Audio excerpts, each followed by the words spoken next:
Apa kabar Wong Kito Galo? Selamat berjumpa kembali dalam program berita seputar Ainus Sumsel. Di saat Anda siap beraktivitas di pagi hari, saya Riri Komaraidi siap menemani Anda dengan berbagai berita dan informasi menarik hari ini, Selasa 19 April 2022. Sajian utama hari ini antara lain 18 dari 70 ekor buaya yang lepas dari penangkaran berhasil ditangkap. Puluhan hektar tanaman cabai terendam banjir.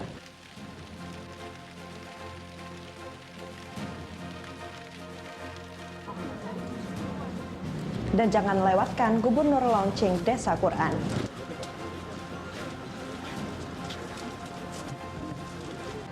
Pemirsa, inilah seputar Ainus Sumsel selengkapnya.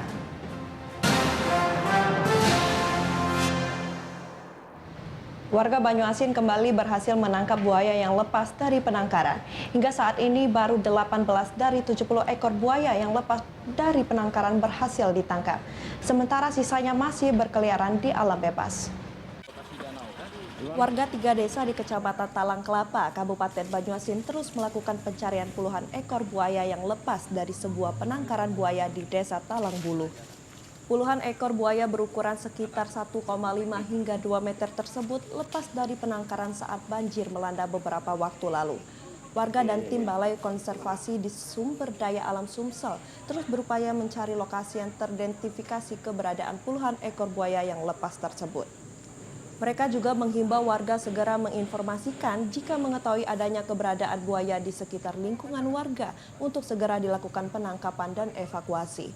Warga juga diminta untuk mewaspadai kemunculan buaya tersebut.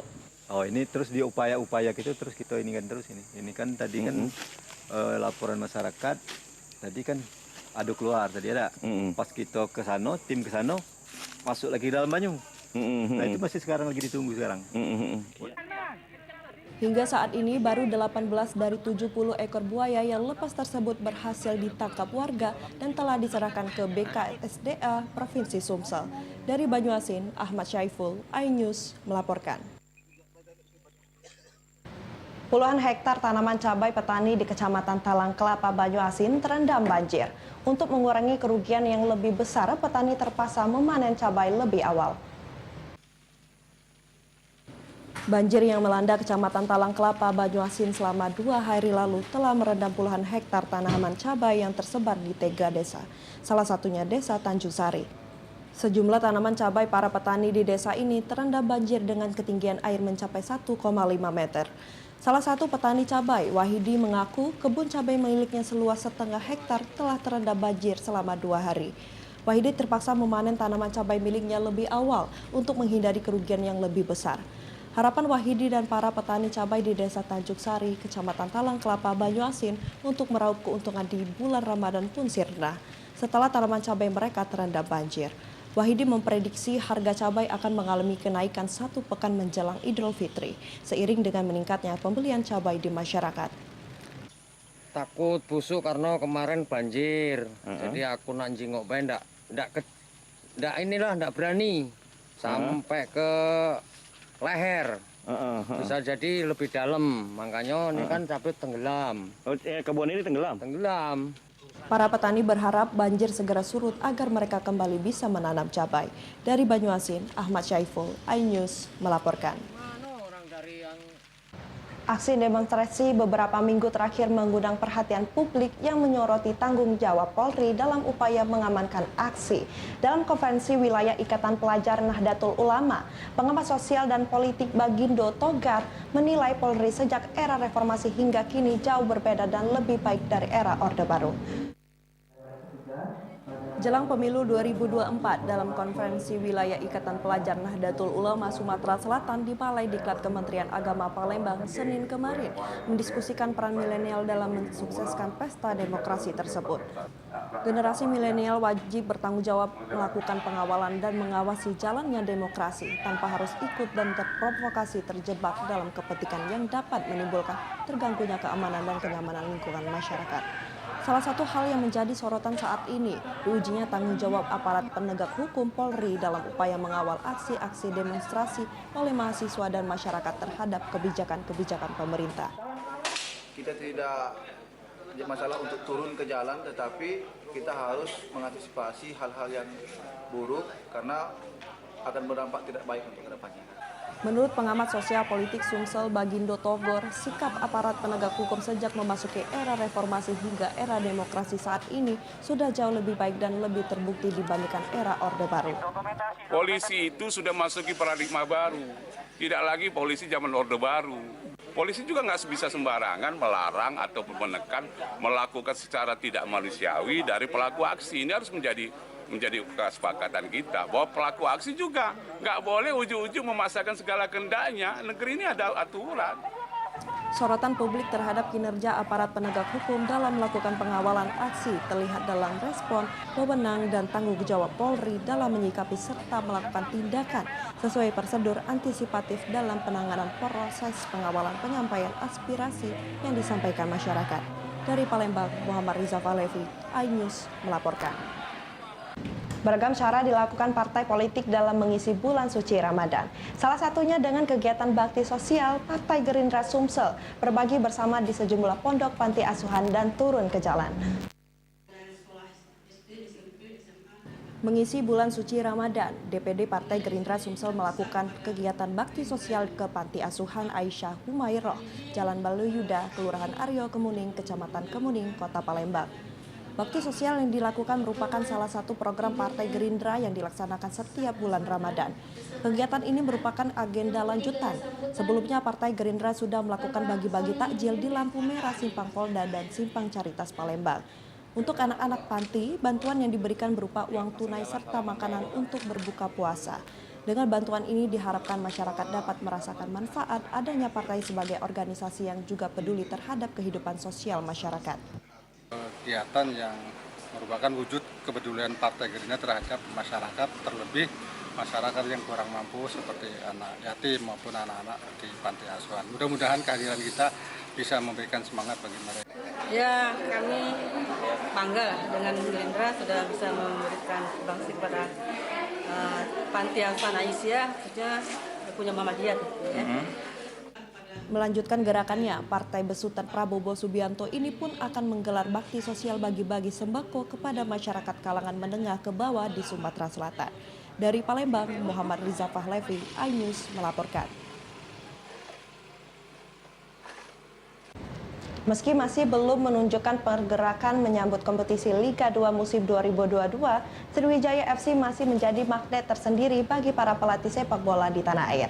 Manajemen Sriwijaya FC mengakui hingga saat ini sudah ada 8 nama pelatih yang secara resmi melamar ke klub Sriwijaya FC. Meski masih berkompetisi di kasta kedua sepak bola tanah air, nama Sriwijaya FC rupanya masih menjadi daya tarik tersendiri bagi sejumlah pelatih sepak bola yang ada di tanah air. Seperti diketahui, Laskar Wongkito baru saja ditinggal pelatih Nil Maizar yang berlabuh ke klub promosi Liga 1 Dewa United. Di kompetisi Liga 2 musim 2022 ini, manajemen Sriwijaya FC mengakui sudah ada sejumlah nama pelatih yang melamar ke klub Sriwijaya FC. Total ada 8 nama pelatih yang sudah memasukkan lamarannya secara resmi ke manajemen SFC. Namun manajemen Sriwijaya FC belum bisa memutuskan siapa yang nanti akan menahkodai skuad CFC di kompetisi Liga 2 musim 2022 ini. Manajemen SFC memastikan akan secara selektif memilih pelatih SFC musim ini. Memang benar itu, untuk beberapa pelatih sempat beberapa pelatih itu menawarkan diri untuk menjadi pelatih Sriwijaya FC ya. Karena mereka tahu mungkin Sriwijaya ini kan tim yang selalu serius, punya target untuk kembali ke Liga 1 dan punya basis massa yang besar, dalam hal ini supporter. Manajemen Sriwijaya FC sendiri masih belum terlalu aktif di bursa transfer musim 2022. Pasalnya saat ini klub Sriwijaya FC masih dalam proses akuisisi. Dari Palembang, Bambang Irawan, iNews melaporkan. Berita selanjutnya, Gubernur launching Desa Quran. Saksikan informasinya sesaat lagi.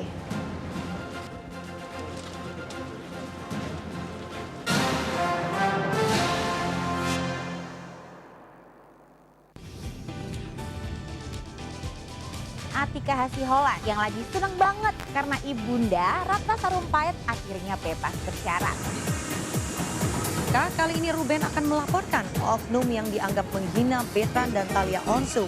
Digelar di kediaman Jennifer, pasangan ini sampai merogoh kocek ratusan juta rupiah demi menggelar pesta meriah.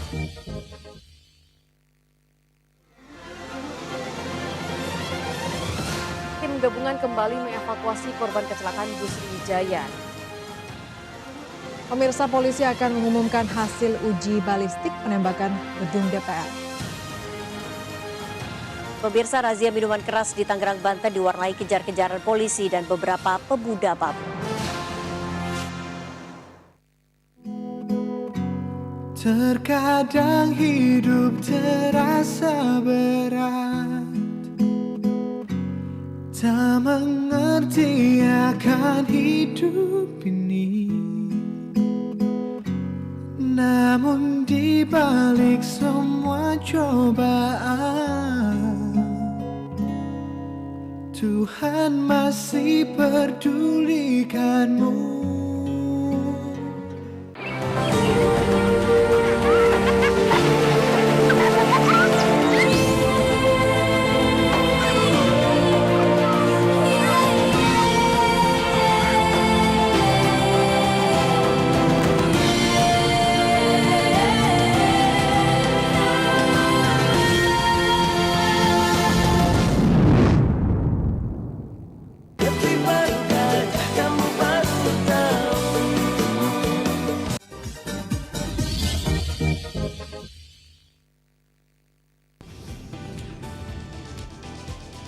Atika Hasiholan yang lagi seneng banget karena ibunda Ratna Sarumpait akhirnya bebas bersyarat. Kali ini Ruben akan melaporkan oknum yang dianggap menghina Betran dan Thalia Onsu.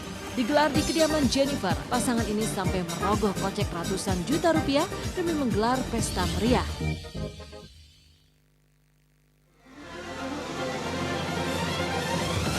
Tim gabungan kembali mengevakuasi korban kecelakaan bus Wijaya.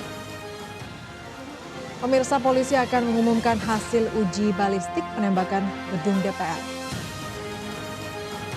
Pemirsa, razia minuman keras di Tangerang, Banten diwarnai kejar-kejaran polisi dan beberapa pemuda mabuk.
Tim gabungan kembali mengevakuasi korban kecelakaan bus Wijaya.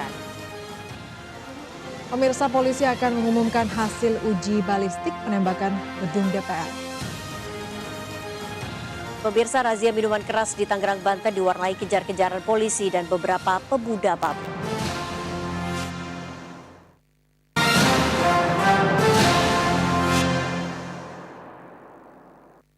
Pasangan suami istri asal Muara Enim dibacok orang tak dikenal di kawasan Pamulutan, Kabupaten Ogan Ilir.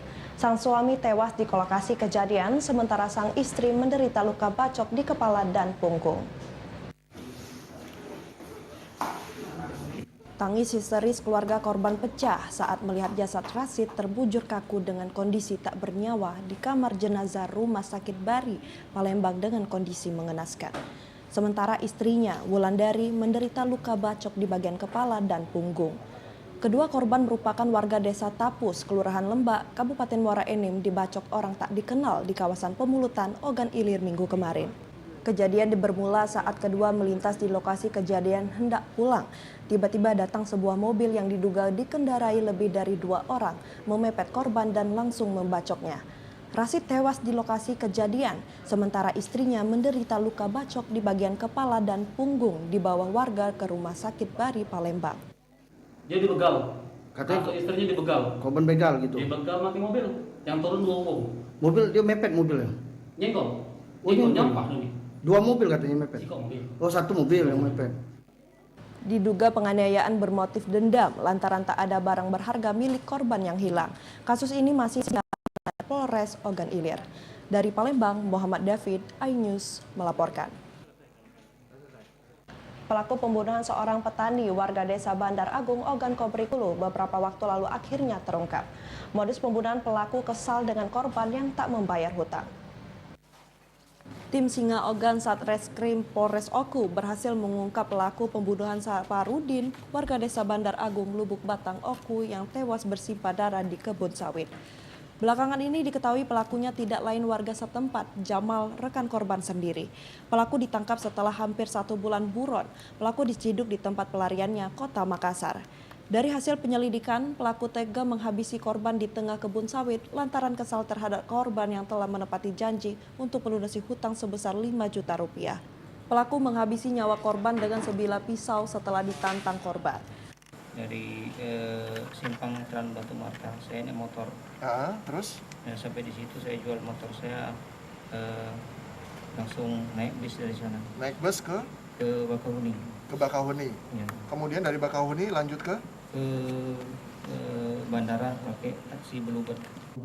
Kapolres Oku AKBP Danu Agus Purnomo menyatakan motif pembunuhan yang dilakukan pelaku terkait masalah hutang piutang. Nah, kami berupaya untuk mengidentifikasi siapa tangan pertama yang membawa HP tersebut. Nah, itu dari informasi tersebut kita bisa mengetahui bahwa saudara J adalah orang pertama yang memegang HP tersebut.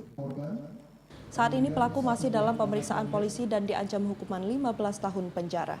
Dari Ogan Komering Ulu, Widori Agustino, iNews melaporkan. Desa Quran Rumah Tahfidz Yatim Duafa yang ada di lorong Indonesia, Kecamatan Kalidoni, Palembang, dilaunching Gubernur Sumatera Selatan, Hermanderu. Hermanderu kagum dengan adanya desa Quran di tengah kota. Suasana yang asri begitu terasa saat memasuki desa Quran di lorong Indonesia, Kecamatan Kalidoni, Palembang. Beragam tanaman pun ada di pelataran desa Quran seperti tin, bidara, anggrek, dan cabai. Gubernur Sumsel Hermanderu menyatakan ini model kepercayaan masyarakat yang menitipkan anaknya di sini. Penduduknya jelas bisa baca Al-Quran dengan kelebihan banyak ekstrakurikuler yang produktif seperti bercocok tanam yang tadinya perseorangan sekarang dikelompokkan di sini. Hal ini sejalan juga dengan program Pemprov Sumsel yang membuat sebanyak-banyaknya rumah tahfidz. Menurutnya 1 desa 1 rumah tahfidz sudah tercapai tapi terus dikembangkan dalam kelompok atau komunitas tertentu. Meskipun kita sudah terlampaui dari target, yakni jumlah 1 desa 1 rumah tahfidz, tapi terus kita kembangkan dalam kelompok-kelompok tertentu, dalam komunitas-komunitas tertentu. Ada kelebihan desa Quran ini, mereka banyak ekstrakurikuler yang produktif. Ini contohnya nih, banyak pengembangan bibit. Desa Quran ini memiliki luas 5.000 meter persegi. Tahap pertama luas bangunan baru 1.800 meter persegi. Salah satu mata pendidikan spesial yang ada di sini yaitu ketahanan pangan yang nantinya bisa berguna di kemudian hari. Dari Palembang, Bambang Irawan, iNews melaporkan. Nah pemirsa, informasi tadi mengakhiri perjumpaan kita pada pagi hari ini. Saya Riri Komaraini dan kru yang bertugas mengucapkan terima kasih atas kebersamaan Anda. Selamat pagi dan sampai jumpa.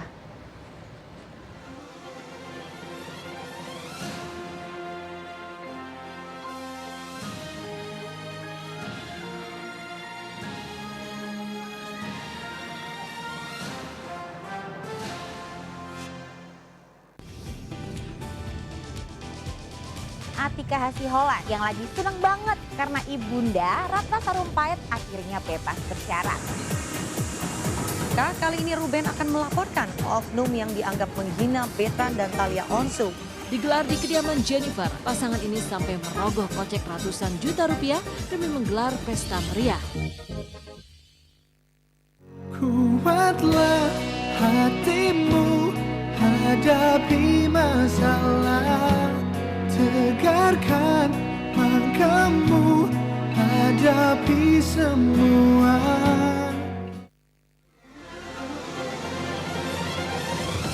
Tim gabungan kembali mengevakuasi korban kecelakaan bus Sriwijaya. Pemirsa, polisi akan mengumumkan hasil uji balistik penembakan gedung DPR. Pemirsa, razia minuman keras di Tangerang, Banten diwarnai kejar-kejaran polisi dan beberapa pemuda mabuk.